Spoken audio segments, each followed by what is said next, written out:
भावा आता आपलं घरचं होत नव्हतं इथून तिथून घरपर झालाय. चला आपण एक स्वस्त जेसीबी वाला शोधू.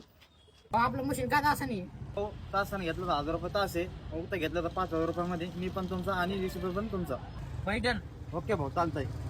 किंवा द्या तुम्हाला पैसे मारतो मी. एकच मिनिटात दादा. ठीक आहे. भाऊ झाल्या. ओके भाऊ. हो आपण चहा पिऊन येऊ. सर हो आम्ही चहा पिऊन येतो. मित्र खूप दिवसापासून म्हणत होते पार्टी दे आजच्या मित्रांच्या पार्टीचे पैसे झाले. भाऊ ते पोरगा कुठे गेला तो मालक होता इथला. दादा मला नाही माहिती मी तर चहा प्यायला गेलो ते लोक इथं उभं. अरे भाई आपण कोण मालक मीच इथला मालक तुला गाव पत्र पाहिजे का. पण काय झालंय काय केलं त्या पोराने. भाऊ ते पोरगाला अजून 5000 मारल्या मशीन लावायचं होतं म्हणून. भाऊ पण आता मी काय करू मी तर वैसे त्याला ते चोर लोक मेरे साथ अन्याय हुआ क्या बोलूं मैं इस पे